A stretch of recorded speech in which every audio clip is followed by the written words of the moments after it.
afternoon. This is Sean Farringer, and welcome to the Boundary Systems Efficiencies and MapKeys webinar that we're going to do this afternoon.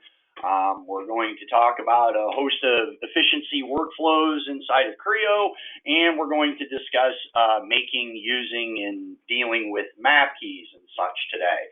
So, with that, we will go ahead and get started.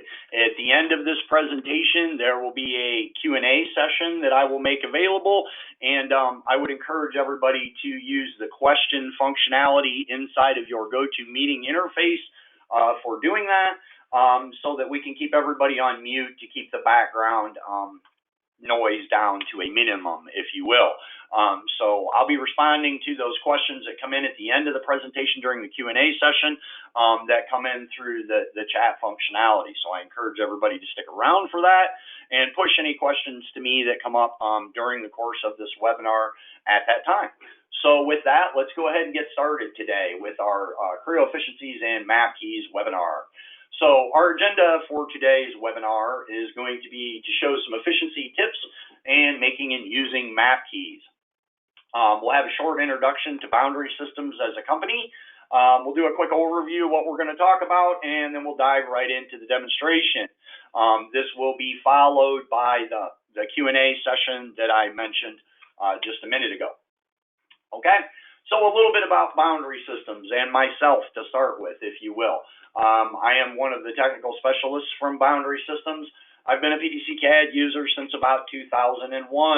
I have been a certified PTC instructor since 2006. My experience focus is CAD modeling, data exchange, PTC mold design, NC stuff, and large assemblies are typical things that I am called on to speak to. A little bit about Boundary Systems as a company. We are obviously a technology leader in the PTC ecosystem.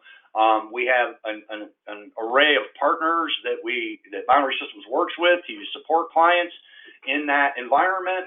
That includes obviously PTC, our primary focus today, and as well as Solid Thinking, eTraj, Autodesk, and other technology companies. Boundary Systems is one of the 16 fastest growing private companies in the greater Cleveland area, and is a part of the PDSVISION group of global companies. Boundary Systems handles things related to product lifecycle management, PLM, PDM, if you will, CAD design consulting, simulation consulting, as well as training, support, etc. And product development is also something we assist with. Some of the companies that Boundary Systems typically works with are listed here on this screen now. Some awards that have been bestowed to Boundary Systems in recent history: Inc. 5000, Weatherhead 100, PTC Preferred Service Provider, Authorized and Certified Training Partner for all things Creo, Windchill, MathCAD, and ArborText. Some solutions that Boundary Systems works with in terms of software to assist our clients are listed here on the screen now. PTC obviously being the top of that list, but also companies like Sigmaxum, Keyshot, Tacon, eTraj, etc. Moldex 3D for plastic injection molding simulation. A host of very powerful softwares are available to work with from Boundary Systems, and we obviously, sell as well as support and train and consult for all the products you see on the screen now. Okay, so the overview of what we're going to speak to today are some Creo efficiency suggestions. We'll talk about a device real quick, and then we'll speak to some Creo workflows. And we'll finish off talking about some MapKeys. And then after that, as I had previously mentioned, we will transition into the stuff of question and answer today. So with that, let's go ahead and get started. So some efficiency devices that relate to Creo. We have the Space Mouse, and not to be confused with the NASA Space Mouse, we are talking about the 3D Connection Space Mouse. I will be using one of these for this demonstration today, as I use one every day inside of Creo. I do believe it to be a worthy device for assisting Creo workflows and Creo CAD users. It's been a big benefit to me historically. I would encourage people to reach out and look into this device. I am not a sales guy for 3D Connection, but the last I knew, they gave everybody test drives. If you wanted, you could test drive one of these devices and things to that effect. So the device is a big productivity enhancement for Creo. It allows you to manipulate the model with the hand that is not on the mouse, and therefore you can kind of do some things simultaneously. It gives you a nice button array that you can map into Creo. The button array works well into the context of MapKeys, as we will speak to later. I have a host of my beloved MapKeys are assigned to functions on the Space Mouse, and this creates a great degree of productivity and efficiency for my work. So just be aware that there are physical things that can also help you in Creo in terms of efficiency also, okay? So with that being said, we're going to dive into some webinar discussion now on the Creo side.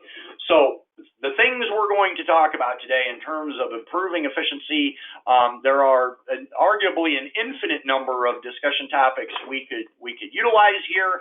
We're going to focus on the ones you see on the screen now. So we'll talk about full screen mode today. We'll talk about reference patterns, the search tool and the model tree search. We'll talk about combination states. We'll do a quick check on Tools Investigate. There's some cool stuff there that people don't always go find on their own, if you will. And we'll speak briefly to the Sketcher palette. And then we'll dive in and we'll talk about MapKeys. Why would we use them? How do we create them? And arguably, what's the process look like to use one after we've subsequently created it? So with that being said, I'm going to go ahead and slide this PowerPoint, if you will, off to the side, and we're going to go start working in Creo now. So let me get some Creo up on the screen for us here, and then we'll go ahead and get started. So here we have a Creo assembly. It's one of PTC's training assemblies from the advanced assembly class. It is PTC's drill. And I've done a little bit of manipulation on it to kind of get it to a place where it lends itself for our discussions today. Now, the first part of what we spoke to that we were going to look at today is full screen mode. So the more recent versions of Creo utilize the availability of a full screen mode operation. So we can subsequently come down to the lower left-hand corner of our screen here, and we see we have an icon for full screen mode.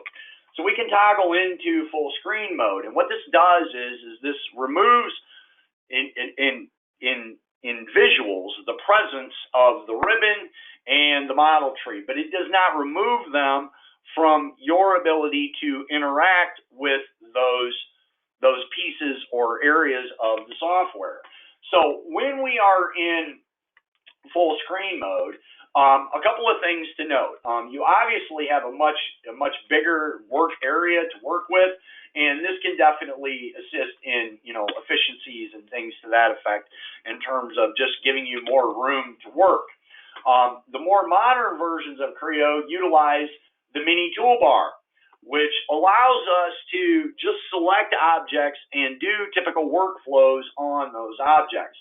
You also have customization for these toolbars so that you can optimize these things for the workflows that you are typically doing. In terms of how you might normally work on objects. You have view controls, you have creation, and you have some basic, information and activation and stuff to that effect. Now, the thing to keep in mind here when you're in full screen mode is that you also still have your ribbon in your model tree, and the model tree specifically gets a little bit of a benefit here. So if I mouse up to the top of my screen, the ribbon just automatically appears, and I can interact with the ribbon at this time and select objects from it. We're going to go activate the reference viewer now. So we activated the reference viewer from the ribbon, even though it wasn't really displayed. When your cursor is in that area, the ribbon will be presented automatically during full screen mode, And when your cursor is not in that area, or you have completed the operation that you queued up in full screen mode, as we see here when I close the reference viewer, I go back to a full screen display. This can dramatically improve the efficiencies and the favorability of a Creo user while they're working. The model tree is also still there, and if we cursor over to the left-hand side of our screen, we see that the model tree is automatically presented to us and shown. As I mentioned earlier, there's kind of a bonus here about the model tree for those of you working with larger model trees. As the changes in monitor geometry have occurred over the last many years, we are losing our vertical space for the benefit of horizontal space. That's kind of unfortunate for things like our model tree because they are a vertically displayed control. Now, it may not be obvious, but you'll see here that the model tree is taking up my entire screen now. I actually have a longer display window for the model tree when I am in full screen mode as opposed to when I am in standard mode. If we go back to the standard mode by selecting down here in the bottom, and when we pull down to the bottom, our status bar is presented just like the ribbon and the model tree. And when I reactivate the normal mode, you can see how my model tree is clipped by the height of the ribbon. So it's not a huge thing, but it is a nice bonus to get a little bit of extra space on the model tree for those of us working with large assemblies that have fairly long trees. This would also be applicable to folks making complicated parts that have a large feature count where the model tree is a great depth inside of part mode as well. So it's kind of a subtle benefit, but it's one that I have found to be kind of nice in terms of increasing my productivity in interacting with the model tree when it's in full screen mode. So just know that full screen mode is out there, and I encourage you to take advantage of it and look to find ways that you can work in full screen mode inside of the work that you do. It's likely to increase your productivity by doing so. So that's a little bit about the stuff of full screen mode. So the next thing we're going to look at today is reference patterns. Now, reference patterns are one of the most powerful aspects of Creo in terms of efficiency and productivity when it comes to things like deploying fasteners in assemblies and adding what we would call, cosmetics to pre-existing features, which is the example we'll be using for a reference pattern today. So let's say, for instance, we're going to space mouse swing this model all up here, and I'm going to go ahead and open up this particular cover that we have here as far as that goes. And then we're going to go ahead and use an example of a reference pattern here. So we have a scenario where I just took off a previous pattern from PTC, and we see that these fins here on our cover for the engine don't have a nice rounded edge on them like we would probably want in a production sense. So we're going to go ahead and put that on there, but we see when I select this that these are all patterned. Those fins are a protrusion pattern that exists on this model. So rather than painfully sitting here and activating the round tool and selecting a billion edges all the way around this part to do that, we're going to go ahead and pattern this. Now, one of the key features of the latter versions of the software is not having to worry about what the pattern leader is per se. The pattern leader is the first instance of this pattern. In older versions of the software, it would be important for me to put the round on this fin that I am pointing at now. In the more recent versions of the software, that's not really necessary. We can just select anything and pattern accordingly.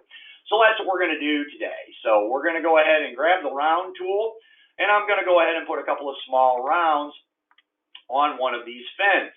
And we see here that I've got a 0.5 millimeter and I'm going to bump that up to 3/4 of a mil for the size, and I'll say okay.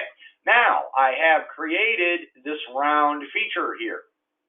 I can simply right click on this and select pattern, and when I do, we see that it lights up my screen already with the little pattern dots everywhere, because the object that I deployed this round feature onto was itself a pattern. Creo's ready to collect the underlying pattern and do this automatically for me. The same applies to assembling fasteners and things to that effect in an assembly. If I have a pattern of holes on a component and I assemble a bolt into one of those holes, and then I elect to pattern that bolt in the assembly, it will automatically position the bolts into all of the holes that are a part of that pattern. So again, reference patterns are very powerful and arguably one of the most beneficial aspects of Creo in terms of being able to add things to an existing pattern in a productive way.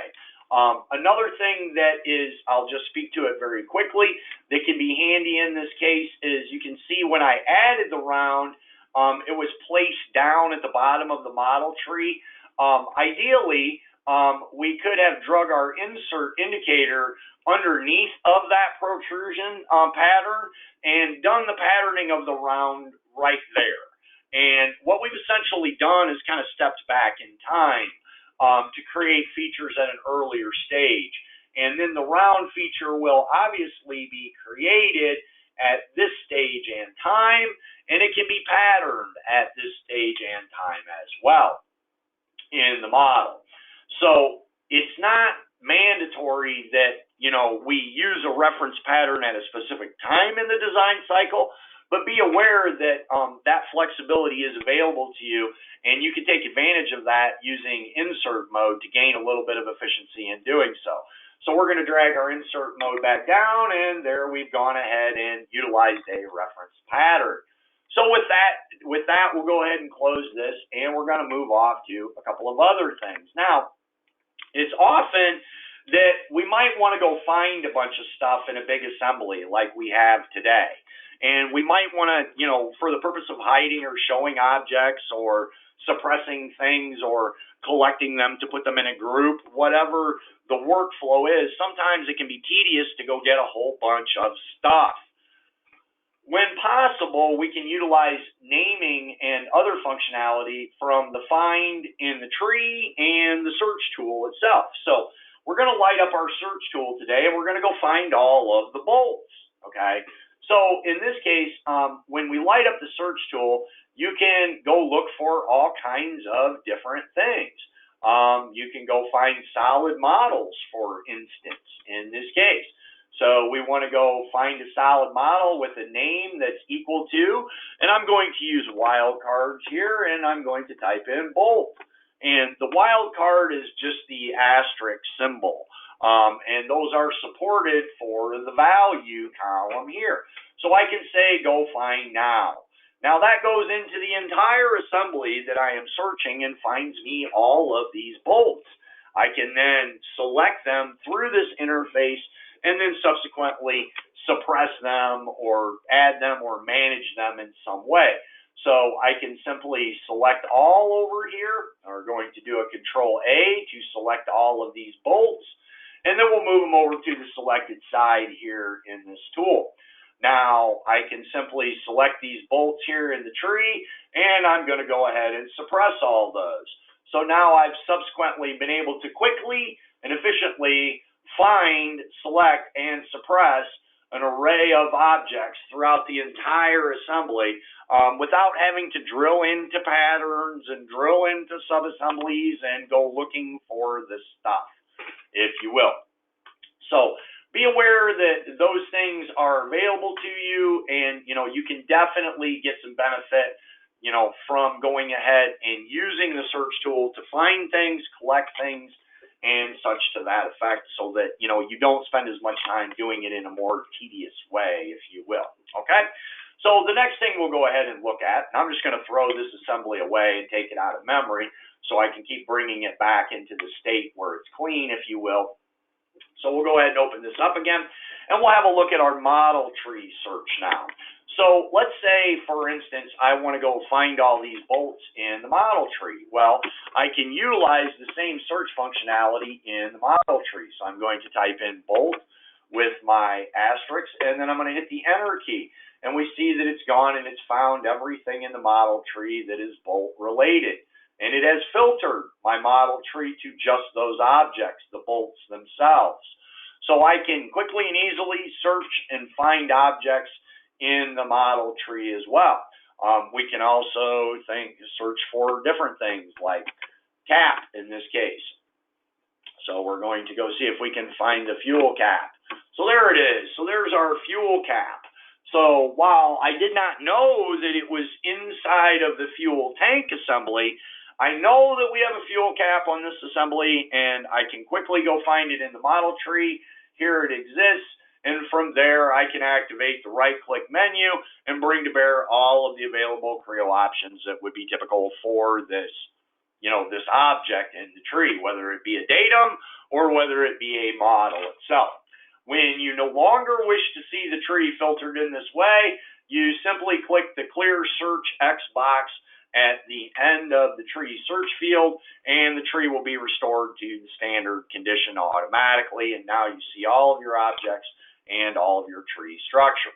So when it comes to selecting and finding and working with things, the search tool functionality that exists for both the model tree and all of Creo, if you will, are big efficiency and productivity enhancers, and keeping them in mind rather than digging and drilling around in the assembly can definitely be a huge benefit.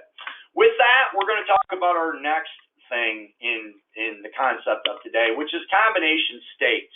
I could do a whole webinar on combination states, but my hope is to at least plant a seed of the benefit that combination states provide for everybody. Typically, when you're working with assemblies, you are potentially making simplified reps and layer states and section views and a lot of different things. And a lot of times we want to work in a visual way with the assembly, and we want things in a specific condition, and we want that to be easy to access. So we do that utilizing combined views. I have created one here that references the rotating assembly. Now you see that when you highlight over my combined view tab down here on the bottom of my screen, or combined state, excuse me, not combined views, combined states. When I highlight the combined state tab here, we see the preview for what's coming. When I click on that, a host of things are turned on simultaneously. We see here when we're looking in Creo that I have a clipping state turned on, which is my section. I have a layer state turned on. I have a style state, an appearance state, and a simplified rep, all activated by that one selection. And now I have the objects on my screen that I want to focus on. They are displayed the way I want to see them in the view orientation that I want to start with. How does this go? How do we make a combination state? Well, let's go make one for just the covers of this assembly. So we're going to go ahead and go back to turning everything on, and I'm going to turn off all the datums because PTC's got a rat's nest sitting on top of this assembly. So we'll go ahead and turn off all these datums, and we'll go to our view manager. This is where we create our combination states, which is on the All tab inside of the view manager.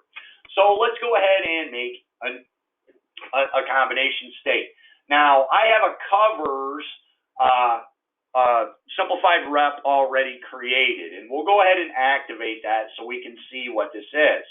And we see that, yes, it's just the covers themselves that are turned on. So we'll turn back on the master rep. Okay?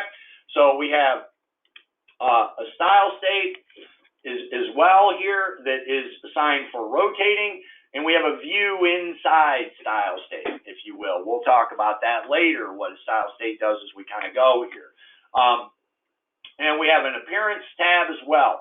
Basically, all of the tabs you see here in the View Manager are collected and put together in a combination state. So in this case, we'll go ahead and use the covers simplified representation. We'll go ahead and use the View Inside style state for that, and we'll use the default master appearance. So we go to the All tab and we say New, and I will just call this Covers. And I'm going to reference the originals when I create this, which is my typical workflow. So I'm going to say redefine, and then we can pick an orientation that we would like to use. I'll use the same rotating assembly orientation. I'm going to use my covers simplified rep. We will use the View Inside style state, and I'm not going to have a cross section, but I am going to leave this no datums layer state on so that I don't have this rat's nest of all of the datums turned on at the same time. So we go ahead and we say okay, and we'll close that. And here we are. So there are my covers being displayed see-through because the style state has set them to be transparent. And now I have another state that I can just switch back and forth with to increase my ability to work in that area of the assembly, clean things up, and make it nice and easy for me to do what needs to be done. And I can switch back to these different conditions at will. And you can see it manages everything. It's the simp rep, it's the layer state, it's all of these things coming together to give you a very efficient selection method for getting focused on the stuff you need to work on when the assembly contains a lot of things that you are not working on at that time. Okay, so that's just a little preface to the power and efficiency that can be deployed using combination states. I encourage everybody that's on this webinar, if you're not already using combination states, go in there, figure that stuff out, and see that if it can make a benefit to you. In my opinion, it's one of the most powerful aspects of Creo in terms of working with assemblies, for sure. Combination states, very good stuff. Okay, so let's have a look at some stuff, a couple quick things on the Tools tab, okay? So I'm going to jump on my Tools tab on the ribbon, and I'm going to, whoops, wrong button, my apologies. I grabbed the reference viewer, and that's not what I wanted. Okay, so we're going to look here at the Investigate pull-down overflow menu. There are a couple of things here that are kind of buried that can be valuable to somebody. Less so the model size, but definitely the view changes can be a big benefit for increasing the efficiency and keeping track of what you're doing as you're working. So view changes works by saying, okay, what has happened in this session? And we see here I don't have any color showing on my model tree, okay, over here in the model tree display. So I'm going to go ahead and say okay, and then I'm going to come over here and I'm just going to suppress a few parts. I'll grab these 3 parts here in the tree that we have highlighted, and I'll go ahead and suppress those. So we go ahead and we turn those components off. Now we go back to our Investigate View Changes, and we see that they are flagged in the suppressed color here on my model tree, so that we now know in this session I did this thing. Sometimes we are doing so much work in the process of what we need to accomplish that it can be difficult to keep track of where we are in that process. The view changes is an effective thing running in the background, keeping breadcrumbs for you, speaking to what you've changed in this session, and flagging it accordingly.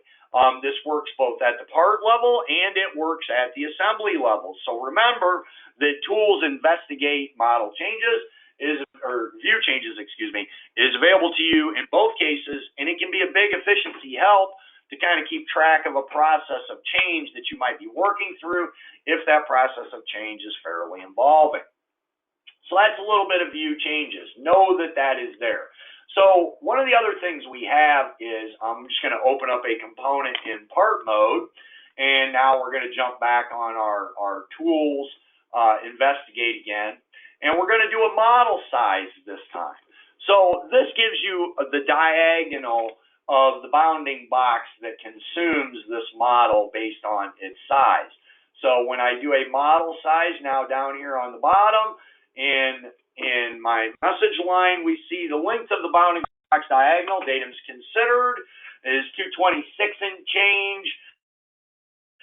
Without the datums, it's 131 and change. Sometimes it can be handy to get, kind of like a size frame on the model that way. And this is something that is of a benefit. Again, you're going to find this information being displayed in your message line down on the bottom. So if you do need to get to a point along the way where, we need to figure out, what the box size, if you will, the long box size is for something, that's a quick and efficient way to get that information as opposed to, creating the box and measuring it, if you will, inside of Creo itself. Okay? So the last thing we'll talk about on some Creo tips and trips, efficiency tips and tricks, before we dive into discussing MapKeys this afternoon, is going to be the stuff of the Sketcher palette. Well, what is the Sketcher palette? Well, oftentimes, folks don't really interact with the Sketcher palette on their own. I'm going to start a sketch here myself, and we'll activate the sketch palette. So the sketch palette is the great big palette icon on the ribbon. Now, there are some fairly useful things on the palette and arguably some less useful things on the palette. We have a host of polygons that can be fairly handy. The 3, 4, 5, 6-sided polygons do come in handy occasionally for us in the world of shapes. The profiles can be quite handy. As you see, we have profiles here that are pre-created, and they come dimensionally configured to be the profile that is shown, as opposed to the engineer having to create that design intent on a formal sketch of that shape. On the Shapes tab, we have a host of things available as well. One of my personal favorites is the arc racetrack. I'll do an example of that here in a second. We also have a tab full of many, many stars. I have not found a use for the stars yet, personally, since 2001. If any of the participants today are using the stars off of the palette or have a use for that, I would love to hear from you by email or otherwise how you get value from that so I can share it to other people. But we do, in fact, have an entire page of stars to use as shapes as well. The handy stuff, though, is typically polygons, profiles, and shapes. Again, this arc racetrack that I'm going to select now, I'm going to go ahead and pick one of those, and I'm going to go ahead and just put it out here over on the side in Creo. I'll go ahead and close the palette, and we see it comes configured to be scaled and rotated and such as I see fit while using the palette, and I can snap it to different conditions and setups. The arc racetrack is one of those things that can be a little bit annoying to set up and build. I'm just going to put a lock on the data point here in the center so that I can manipulate this. And you see it kind of comes pre-configured so that you can kind of use it in a way that, you kind of use it and manipulate it to be the thing you need it to be without having to go in and establish all of this dimensionally. This can be a very efficient workflow. Now, that being said, this might not be all the shapes you have or need. So a lot of times companies have logos and different 2D shapes that they use with a degree of frequency. And they would like those things to be on this palette for them. Now, shapes and sketches that are in the working directory will automatically appear here on the palette. However, we also have a Creo configuration setting that I will show and highlight now. Here, I'll untoggle that so we can see the highlighted line I have in my configuration file now, the 2D _palette _path. dictates the location where these palette files will be stored for a company directory that will be included, as well as the PTC stuff, to your Sketcher palette. So if you have those shapes and you do have a frequent need for 2D shapes, folks working with extrusions and things run into this quite a bit. They might have typical extrusion shapes that they work with frequently and such, and it can be a big benefit to have those things saved as a 2D sketch that they can recall and not have to recreate. This creates an efficiency where the PTC Sketcher palette contains those things for everybody automatically, as opposed to having to go dig them out of a Windchill library or files and folders somewhere on the computer. So it's a very handy thing that you can use to expand the efficiency of the Sketcher palette and make it more tailored for the needs of your work and your company. So be aware that this configuration option that I have highlighted in green exists, and that allows you to expand the potential of the Sketcher palette. So we're going to go ahead and close that. We won't be needing my config anymore, and we will go ahead and close off this Creo model and stuff now that we have spoken to the Sketcher palette and some of those things. So the next thing we're going to talk about today is some MapKeys stuff. So before we dive into the stuff of MapKeys, let's talk about what are MapKeys. MapKeys are known to people coming from other systems as things like recorded macros. It would be similar to recorded macros in Excel and things to that effect. MapKeys are basically the recording of a bunch of Creo process and being able to play it back and optionally interactively at a later time to increase the efficiency of things we do frequently. It doesn't matter what MapKeys, it doesn't matter what you wish to accomplish from the MapKey. One of the biggest elegances of Creo is that MapKeys can grab everything. They can actually operate on Creo itself as opposed to creating features and making changes and things to that effect. We see here, I have a MapKey right now. It's mapped to my space mouse that is zoomed to fit. When I hit one of the buttons on my space mouse, I get a zoom to fit operation on the screen on the model. I have a MapKey mapped to the space mouse that turns on and off the visibility of all of the datums. These are things that we can do with MapKeys, as opposed to coming up here and clicking select all and select all every time. You can simply put that on a MapKey, and then you can utilize the MapKey to perform that functionality. This works, as I mentioned, well with a space mouse or the keyboard itself. A lot of modern pointing devices have extra buttons on them beyond the three primaries, left, right, and middle wheel buttons. They may have additional buttons on them. It's very likely you could assign MapKeys to those additional buttons on your pointing device as well, even if you're not using a space mouse or something to that effect. So let's make a MapKey to do something. So the way we interact with MapKeys is to go to Creo Options. So we start here on the Options menu, okay? So once we engage the Options menu, the Creo Parametric Options dialog is presented. MapKeys are accessed through the Environment selector. When you select Environment in this dialog, now you will be able to define, run, and manage MapKeys, okay? And we see here that we have MapKey settings, okay? Create, save, execute MapKeys. So we're going to go ahead and click that. And that brings up our MapKey listing. Now, I have a host of MapKeys in session because I do many, many things with MapKeys.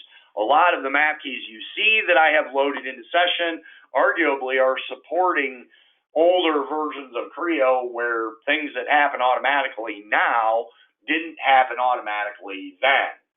Okay, so now that we know why we want to do MapKeys, because we want to record something and not have to do it again and again and again, Now that we know why we're going to do MapKeys, let's go ahead and make one and have a look at, or make a couple actually, and let's have a look at what can be done with MapKeys.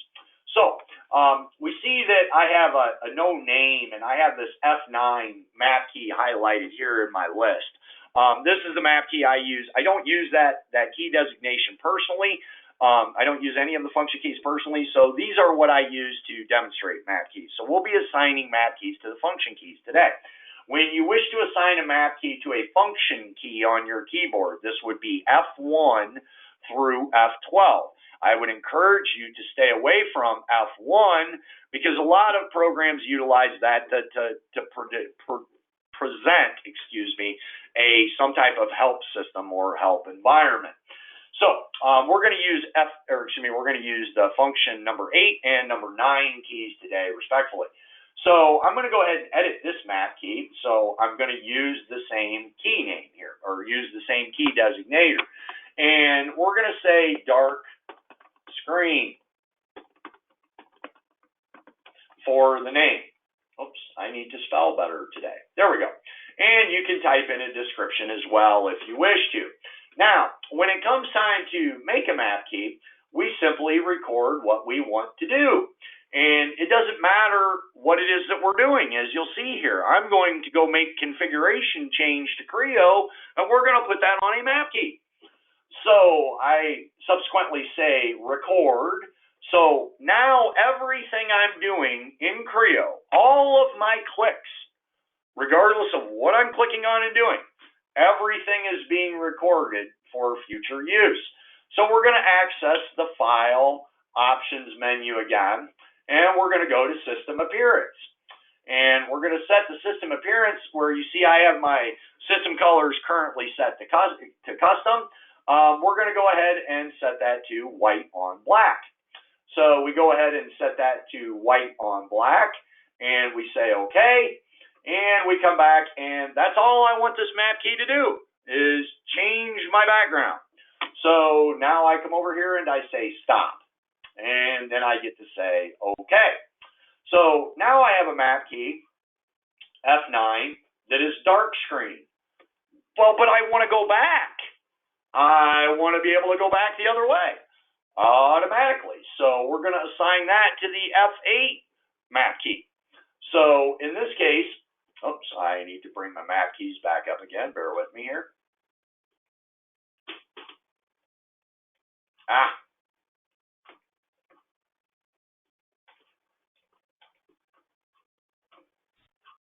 Keeps popping up behind my window. There we go. Okay. So now let's go make the new map key. So we're going to make a new one, and I'm going to assign this to the F8 function key on the keyboard. Okay. So there we have F8, and we're going to call this light screen.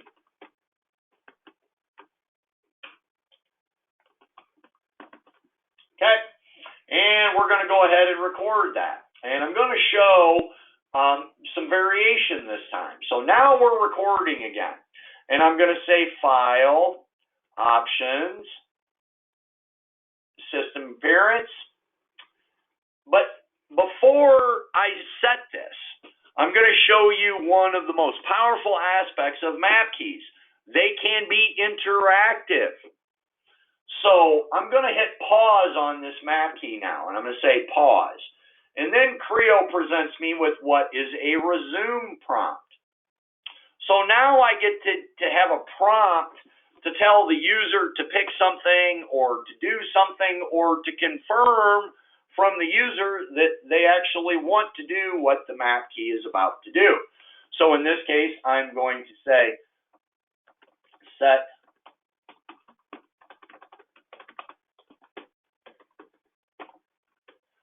screen to light background, and we'll say OK. So, and now that's going to be my prompt. I am not recording now.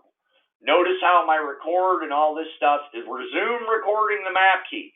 So I've gone to the point where I have presented the Creo parametric options screen, and I have selected system appearance. And then I pause the map key, and I'm asking the user if they wish to set the light background. Okay, so now I'm going to say resume, and I will go back to my custom color, and I will say okay. And then we'll stop the recording of that map key, and now we'll say okay to keep that map key. Now we see that I have recorded the two different map keys. So I have both a map key, I can minimize that there, or pop that back up. Okay, so I now have a map key for both of these things. So I'm going to go ahead and close that, and now when I hit F9, I have a dark screen. And when I hit F8, it goes right to the point where I was. And I said pause. And it presents me with the option to cancel this. So now I can say cancel. And if I cancel that, well, I get to keep the dark background. But if I hit the F8 key and I say resume, it sets my background again to the light background. You can create features with MapKeys. You can do naming operations. You can interact with Creo parametric configuration settings.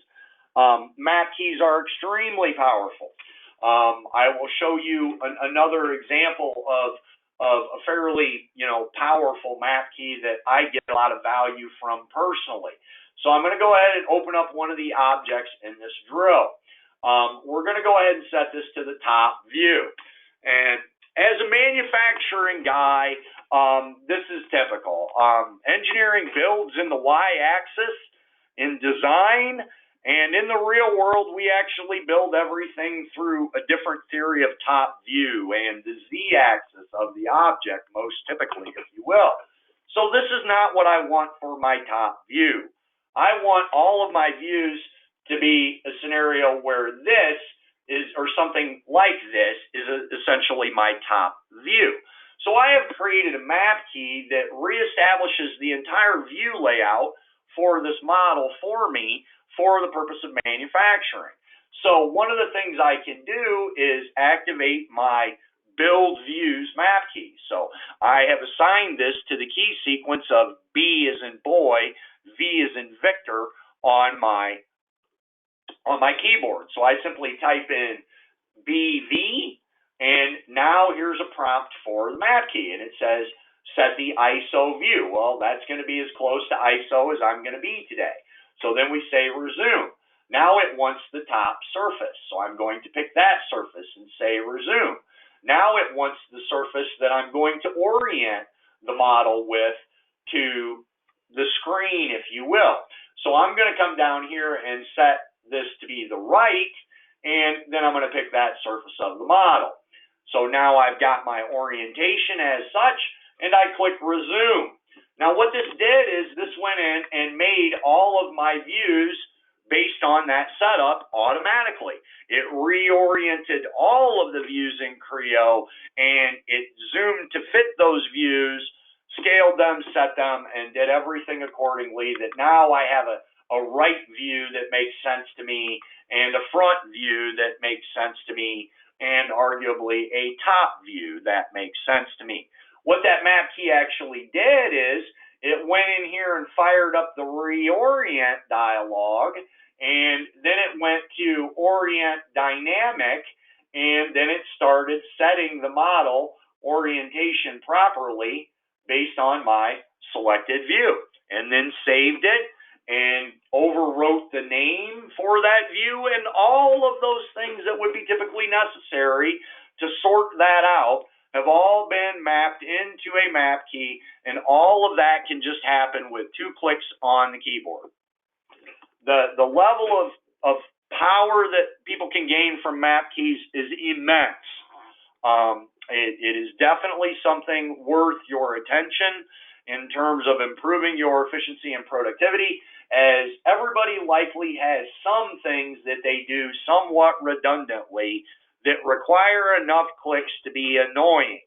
All of those things can be recorded and reduced to the aspect of a single function key or a couple of keys on the keyboard. I do encourage people to record MapKeys using 2 keys on the keyboard. It causes less conflict. I'm going to pull up my MapKey settings again now, and we see here that most of my MapKeys, if not all of them, are assigned to key pairs: EE, CL, BV. I prefer to use 2 key sequences to avoid conflict with single keys and typing and things to that effect. So it is a little tip that I give folks for using MapKeys. The other thing about MapKeys, and a little bit just to kind of close up, as it relates, if we will, to come full circle to the benefits of, for instance, the Space Mouse. I have the Space Mouse here, and we see that, as I mentioned, I have Zoom to Fit mapped onto the Space Mouse as a map key. Now, I'm going to open up my configuration file, and we're going to look at this map key just briefly here, so I can speak to what's going on here. Okay, so here is the map key for Zoom to Fit. And there are the recorded lines that were that map key. In PTC's world, this is what that map key looks like. Now, if you're paying close attention for extra credit, you see that it does this map key, blah, blah, blah, Zoom to Fit, but then there's also a Pro Command View Sketch View. One of the most powerful aspects of MapKeys and the ability to either work with them on the keyboard or the Space Mouse is the ability to daisy chain operations together and have that work elegantly. When I am in part mode, I am in just modeling mode, and I click Zoom to Fit, I get a Zoom to Fit operation, as you see here. However, when I'm in the sketcher and I have a sketch active, so now I have a sketch active, and I'm going to get the model over here in 3D view. I now have a sketch active, and I am in 3D mode. When I Zoom to Fit now, I get Zoom to Fit, and I get Sketch View, because I recorded the map key inside of the sketcher. Then when I use the map key outside of the sketcher, the command that is not applicable, which is Sketch View, is simply ignored by PTC, and I just get a Zoom to Fit. So I get the added bonus of being able to have both Zoom to Fit as well as Sketch View orientation tied together into the same map key. So always keep that in mind. You can daisy chain operations that way and use them to your benefit with a map key. And things that are not applicable in the map key are typically ignored. So as I display here, with respect to Zoom to Fit and Sketch View, that's just the best example I can bring to bear quickly about tailoring the map key to be something very elegant that works ideally in multiple modes. Another aspect of that I have is dimension. So while I'm in the sketch, I have a map key that is dimension, which basically comes over here and clicks creates the dimension. So I can fire up that map key, and then I can subsequently go pick things and establish a dimension from that, from that particular geometry that's picked, or whatever the case may be. So it is a big benefit to, be able to use these map keys in this way to queue up things in the sketcher, like here I am annotating and adding dimensions inside of the sketcher, as well as things like we mentioned with the Zoom to Fit and Sketch Orient. So map keys, being very powerful, have a lot of capability, and arguably we definitely encourage folks to keep that in mind when they're working with map keys. Always think about how much can you get from this map key, how much can you put into it to make it as efficient and robust in all modes of Creo. Zoom to Fit is a very good example of that. And that's one that fits well on the pointing device or something like that. Zoom to Fit is applicable in Sketch, Assembly, and Drawing modes. So a Zoom to Fit map key is likely to increase your efficiency dramatically as opposed to coming up here and fetching it off of the in-graphics toolbar or possibly off of the view ribbon if that would be how you were using it now with respect to refit. So that's MapKeys in a nutshell, if you will, creating them, using them, where to access them, why you would use MapKeys, all of those things, if you will. So with that kind of concludes our discussion demonstration part of the webinar today. I am going to now open this up to questions for the remainder of our webinar time here. We'll do questions for another 5, maybe 10 minutes on the long side. And any questions that come in through the GoToMeeting question environment, I will go ahead and speak to those. While we're waiting for questions that I can speak to, I'm going to go ahead and put my contact information, and the contact information for Boundary Systems, our information about our YouTube channel, as well as the stuff for our sales team is on the screen now. We encourage you to interact with us at Boundary Systems at any time to address software issues if there's something you need, or if there are technical things we can speak to assist you with in some way. We are always here to help, and arguably I always encourage everybody to go to our YouTube channel first. It's getting to have quite a bit of content, and it is quite possible that a lot of day-to-day problems that people run into are likely spoken to in a webinar or a demonstration learning session that Boundary Systems has in fact created a YouTube video for. So by all means, be aware those things are out there, and please don't hesitate to go take advantage of them to help you in the Creo space. So again, with that, we are open for questions now for the remainder of the session. Don't hesitate to punch a question to me about all things Creo or topics related to the webinar, whatever the case may be. And like I said, we will take some time here for some questions now this afternoon. So with that, please shoot the questions at me, and I'll get a chance to get after them here and get that cleared up for you.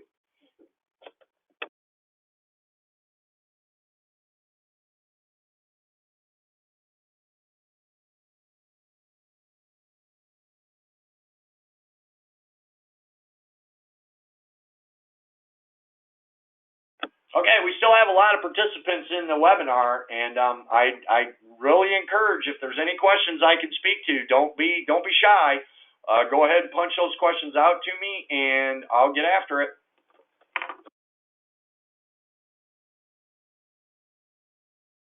Okay, we've got a question coming in here. What version of Creo am I using today? Today's webinar was based on Creo 6. And I don't remember the build, so I'm going to go look that up. Today's webinar was presented in Creo 6.0.10.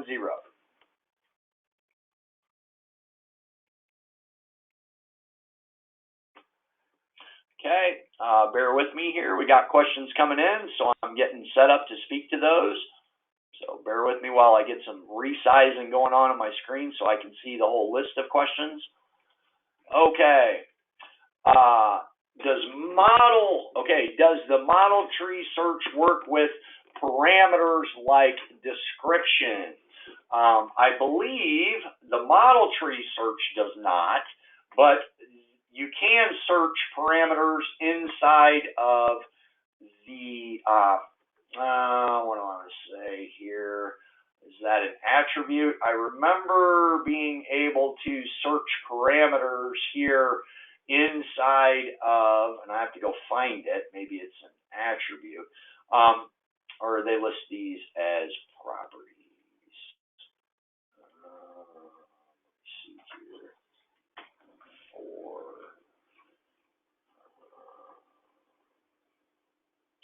I apologize, I am drawing a blank this afternoon, but I do remember that we do have some functionality to be able to search for parameters using the search tool. I'm not aware that we can do that through the model tree. If there is value in using the search tool to find parameters as discussed. Again, my apologies for drawing a blank here for the memory of how we do that. When my contact information comes back up on the screen, screenshot that, reach out to me by email, and I will run that to ground with my memory for how to go search and find parameters using the search tool so that I can get that answer for you if there's good value there. And again, my apologies for drawing a blank today and not remembering how to go dig a parameter out of the search tool. Okay. Is there a list of Creo shortcuts somewhere? The best I have for the current Creo shortcut stuff is to access the options and go to the keyboard shortcuts here. When you access Creo options and you go to the keyboard shortcuts, you can see the controls and the commands that are listed and arguably assigned for that, for the keystroke stuff. I do not know of a better way currently to go extract this in list form or something to that effect. I don't believe import export down here on the bottom is going to give us what we're looking for in this case, unfortunately. So to come up with a list of Creo shortcuts, this is the best that I can offer right now, unfortunately. Okay. Yes. Creo 5, notice my map keys were in conflict with the default map keys. Is there a config option that should be set in Creo to avoid this conflict? The page that we are looking at right now speaks to this. When you have a map key that is using a particular key sequence or something to that effect, and it's fighting with Creo, the best thing you can do is come in here and unassign the keystroke within Creo for the particular conflict condition. And this is where you would subsequently do that. As far as going in here and saying, okay, I'm using Control A, so I will just go in here and delete this as the shortcut for activate, and then I will not have a problem with activate and that particular shortcut. So this is the best I can give you as far as the way to go in and sort out conflicts that are coming now between pre-existing map keys and things that are happening after Creo 5. Yes. Okay, so is it possible for map keys to be used among multiple users? Absolutely. So when we want map keys to be available to a bunch of users, we simply make sure that that map key is embedded in that user's config.pro. And that can be pushed at the company level, or that could be, something that the user collects themselves, or however that's handled. The diversity of how that looks is fairly deep because of the diversity in the way PTC is deployed in different environments. But as long as a user has the map key statement and this is what I have highlighted, is my front view map key. Any user that has this in their config file now has access to that map key. And CAD administrators can punch out a map key file essentially to everybody so that groups and users can have all of the same or share map keys. That's absolutely part of the recipe. We have a lot of corporate map keys, but have had issues when we migrate from one version of Creo to another. How do we handle this? Oh, I am so thankful for this question because it speaks to something terribly, terribly important about map keys. I'm going to come full circle and remind everybody that I warned you that every single click, again, every single click is being recorded during the map key process. I have enjoyed durable map keys since the days of Wildfire 3. 90+% of my map keys have migrated without issue from Creo 3 all the way to today in Creo 6.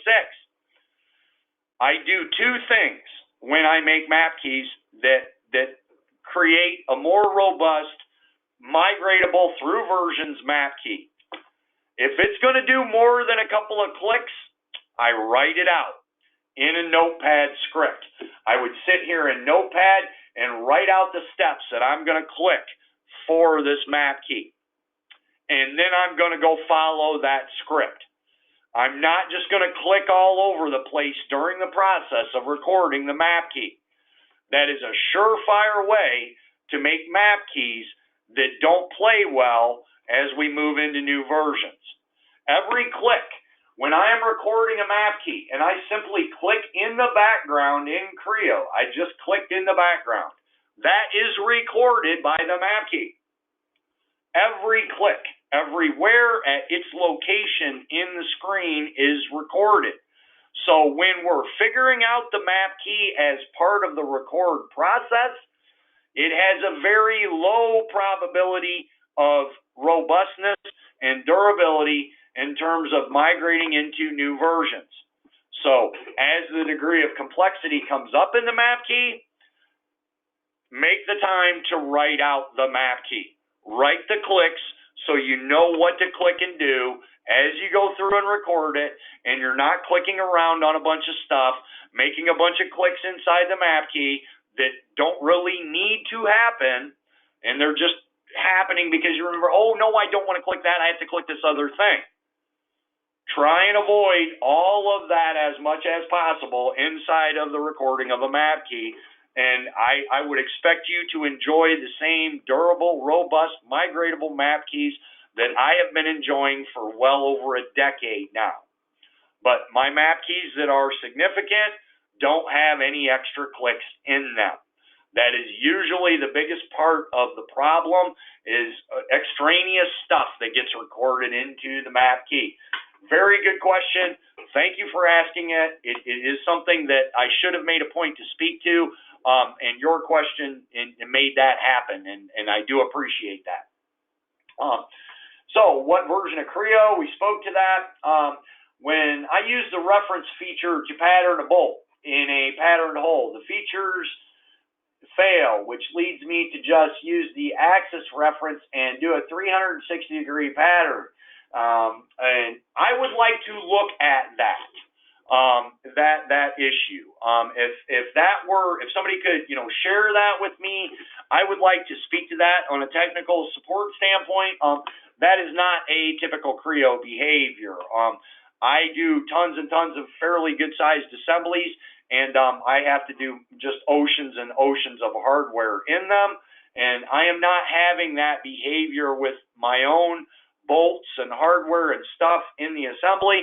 So definitely that sounds like a support condition that we could speak to if that user would like to reach out to us for that. I'll get my contact information up here while we're still speaking to questions so that folks can screenshot this and reach out to me or Boundary Systems at a later date. When we use combined states to reduce the number of components in an assembly, does it reduce memory usage? Absolutely it can. So I'm going to jump back into the assembly here now, and I'm going to go into my covers, the covers combined state that I've activated. Now, when we've activated a combined state, we are deploying a simplified representation. So given that we're turning on a simp rep, we are able to put all of those things away.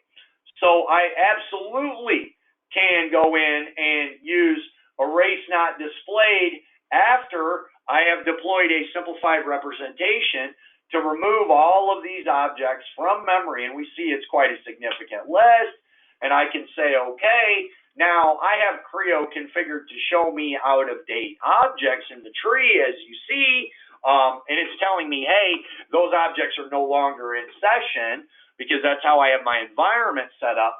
But I am absolutely unloaded all of those objects from memory now, and I'm still free to go work on the objects I have on the screen at this time. So absolutely, that is a huge part of the benefit of using combined states, is that it is deploying a simplified rep, and if you just unloaded a whole ton of stuff, by deploying that simp-rep, you can go up there and reclaim that memory with the race not displayed at any time, and away you go. It is part of the true elegance of combined states and arguably simplified reps as well in terms of assemblies inside of PTC. Okay. Can you change the transparency of different objects, different times using combined views? Absolutely. Because you have a couple of different ways in the newer versions of the software. I'm going to go back to my default all status here and bring everybody back in. One of the things about combined states, in the recent versions of Creo, we have the appearance we have appearance states now. Now, a thing about appearance states is transparency. A lot of folks want to go get an appearance that is transparent. Like here we have me highlighting light blue, shiny, transparent. And they want to put that on the model. And you can do that in the recent versions of of Creo, and you can switch that on and off using an appearance state. When I go to the rotating appearance or the master appearance, the color of things changes.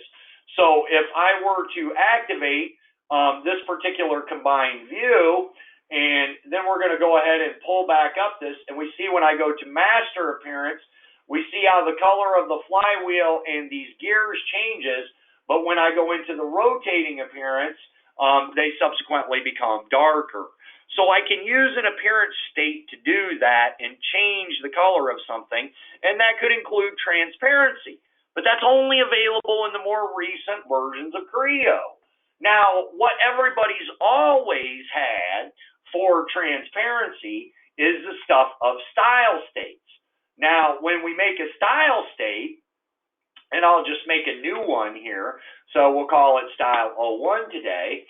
When I make a style state, we see that I can go to the show tab here on the style dialog, and I have transparent as an assignment. So I can subsequently grab an object and say, hey, I just want the flywheel to be transparent, okay? And now my flywheel is transparent, but the color hasn't been changed. When you want transparency, and transparency is really the desired thing here, I recommend using a style state, not using an appearance that is transparent. I recommend this for two reasons. The style state is easily switchable and maintainable, or maintenanceable, if you will, just like the appearance state now. However, it's farther backward compatible. Other versions, older versions, can work with style states, and arguably, it does not change the color of the object. It just puts a transparency on it. And it is more compatible throughout all versions of Creo. So when it comes to desiring transparency, I always encourage using a style state for that. But when we want to say show it in the company color, so as we're designing the assembly, we're using all these wild pastel colors for everything, but maybe we want to show it like in a rendering setup. Now, having appearance states that are defined for the proper colors for rendering makes a lot of sense to me, but that would exactly be the condition where we would not be showing things transparent either.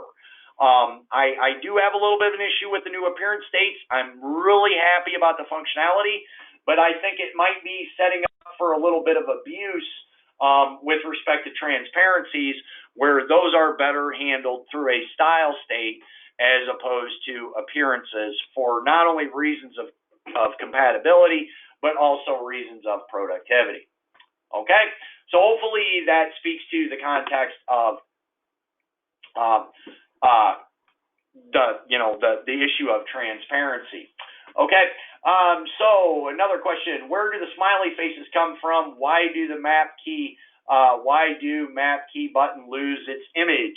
That's typical, and it's I kind of gave up. Years ago you could go draw, and you still can go create your own little map key images, like what you see up here for my map keys up at the top of the screen. The smiley face is the Creo default that says I can't find your drawing, or not necessarily a drawing, but your GIF example or whatever that is used for the map key image. So it puts a smiley on there when it can't find them.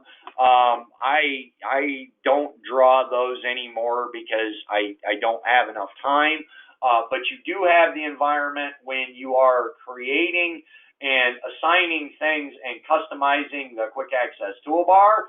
So if we go to customize the quick access toolbar, you can subsequently edit the button image here for a given button image, as you see, and then you can subsequently go in and start making your own button image with this button editor and such to that effect.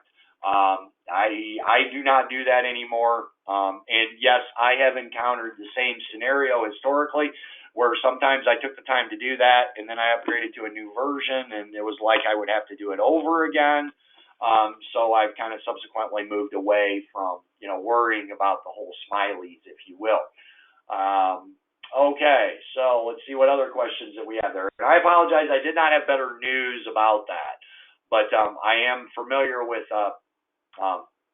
what you're speaking to there about the smileys and the nature of just making your own map key buttons, if you will. Okay, so let me see here if we've got any other new questions coming in or have come in here. Let me get my contact information up.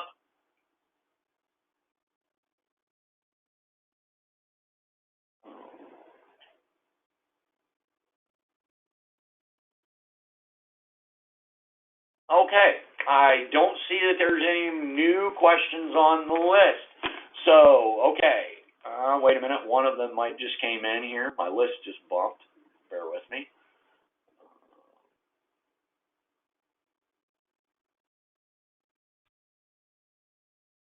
Yes, creating a tab with all of the map keys is absolutely encouraged in my manufacturing environment. If I have so many map keys that are tailored to manufacturing, I subsequently have a very similar thing. I have a map keys tab and a host of map keys that I use for manufacturing, and I have put those on a specific ribbon tab. I do encourage doing that. That is good stuff. It does help consolidate these things and give you a nice place to go to find them all. You can see that I do have the smiley face issue, though, with my map keys. If you assign them to an existing Creo icon, it seems like it sticks pretty good. But if you're not using an existing Creo icon, sometimes they break down. This one's held up for me pretty good, the PP for posting, but some of these other ones not so much. Okay? So, yeah, I definitely have some of that as well. Okay? Any final questions? Any final feedback before we wrap up here today?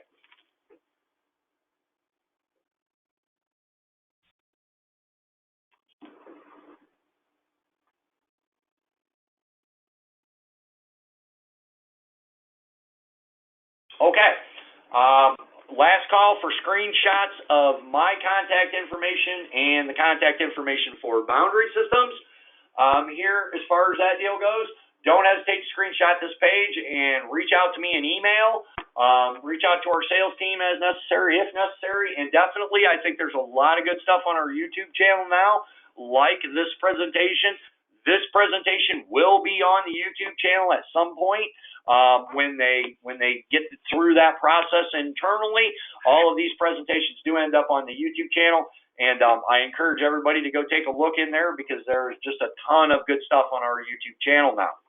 And with that, I want to thank everybody for joining us today, and I want to thank everybody for your time and participation, and especially for the many, many folks that stuck around here, for the extra 15, 20 minutes and continued to ask questions. It's my favorite part of these presentations, when I get the pleasure of doing them is to get a chance to speak to specific questions that, aren't necessarily part of the script, if you will. So again, many thanks to everybody that participated today. I encourage everybody to enjoy the rest of your day and look forward and keep an eye out for the next upcoming webinar from Boundary Systems. So thank you, and everybody have a great afternoon.